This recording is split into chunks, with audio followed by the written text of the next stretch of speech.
Now let's get to what I think should be a massive story. But of course, nobody will be talking about it in 24 hours, I imagine. Tom Homan, the head of ICE, I don't know what I guess he's the border czar. Last year in 2024, in September, actually almost to the day, September 20th, 2024, hidden cameras were set up by the FBI. They were actually investigating somebody bigger than Tom Homan. We don't know who this is. And a federal investigation was launched in Western Texas in the summer of 2024 after a subject in a separate investigation claimed Homan was soliciting payments in exchange for awarding contracts should Trump win the presidential election.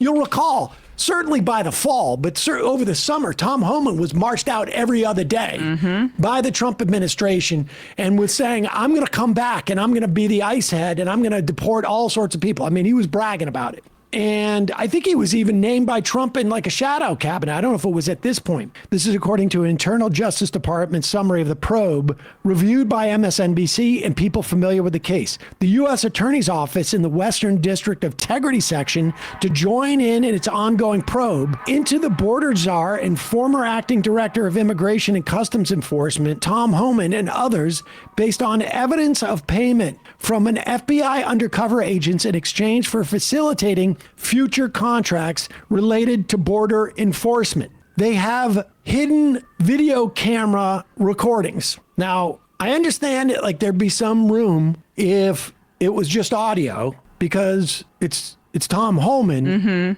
and it's, you know, here's your 50 grand. Could have been Homan, could have been a garbage disposal. Exactly.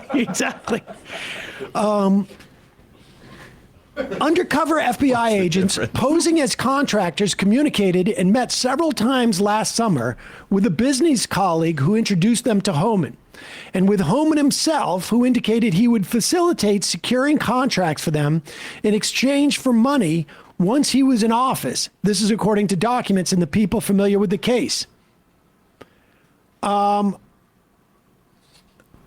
Let's play and then when Trump filled in, FBI agents and department prosecutors took no further steps in the final months of 2024. What were the final months of 2024 were after Donald Trump gets elected. And several federal FBI and Justice Department agents believed they had a strong criminal case against Homan for conspiracy to commit bribery based on videotaping him accepting cash and his apparent promise to assist in contracts, according to 4 people familiar with the probe. Homan could have been charged with a crime then, legal experts say, but his case was unusual. He was not a public official, and Trump was not president at the time he accepted money in the FBI's undercover sting. So his actions didn't clearly fit under a standard bribery charge. That's interesting, because here is Tom Homan. Well, what's the date on this? November 11th. Okay, which would be a full week after Trump is elected. And surely people in the DOJ who knew that Trump was coming in would have at that point alerted Homan to, hey, man, there's videotapes of you taking cash saying that bag. if you become, if you work for Trump, you're going to help them out.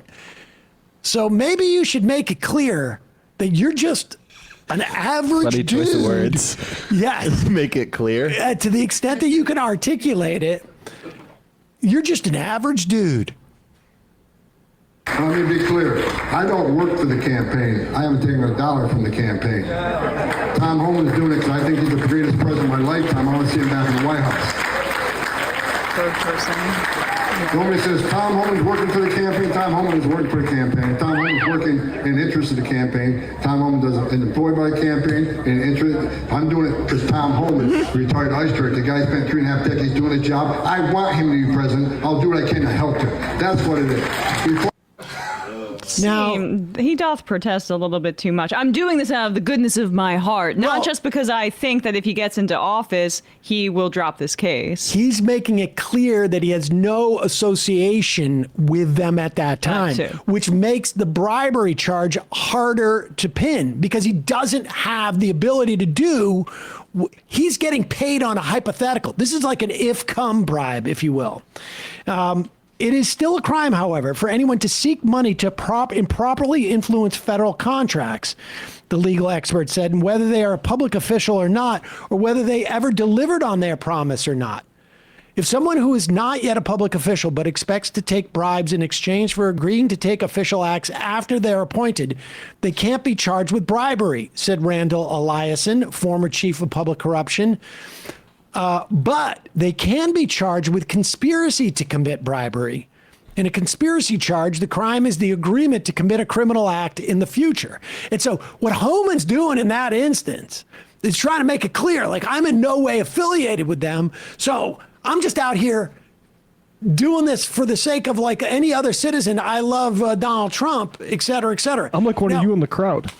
Try and guess who is in charge at the DOJ of shutting this down. Think of the DOJ officials who have been in the Trump administration, who, and you can name a name, who is the most despicable and has shown that they are completely, they don't care about justice in any measure or form.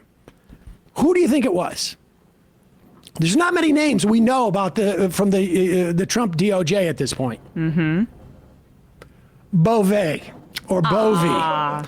The guy who was in there to bribe Eric Adams. Mm-hmm. The guy who was in there who said, we don't listen to the courts. And the guy that the Republicans just appointed and nominated and confirmed to be a federal judge. And he was in charge in February or late January or February 2025.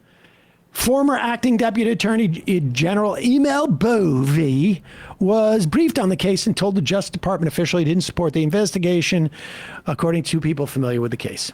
And the through line with the Eric Adams thing and Beauvais and Homan is using the threat of prosecution as a way to keep people working for you in line and on message and doing what you need them to do. We've talked about this before about the Pete Hegseth allegations. Trump sees people's pasts that may have some, shady elements to it as assets. Because the number one test for his administration's loyalty, it's not competence. Totally. So if you have blackmail over someone, why is Tom Homan going out there on every Sunday, every night, media hits selling the Trump administration's agenda? It's because he owes them. And to be fair, though, he also, I think, is a unreconstructed racist. I agreed. So it's probably can be both things. Definitely. He just wants you to know. It's called synergy. I like it. It works both ways. Good stuff, Tom. Anyway, get it in a potato chip bag next time. Yeah. It's unbelievable. Can't you get like something that looks like Well, that's a briefcase is too obvious. No one will. How about just hand him an envelope? If you hand Tom a large pizza box, no one will think twice about it. But that's what the FBI. That was their ploy, the Cava bag, and we just want to give you some lunch here in this Texas. Yeah, he was like, bag. It was actually $100,000, but I ate half of it before I realized it was money. I had no idea. I had no idea. Hey, folks, don't forget to hit the subscribe button and check out our daily show. We do it every day at 12 p.m. Eastern for about 2.5 hours. We even take phone calls. You should check that out.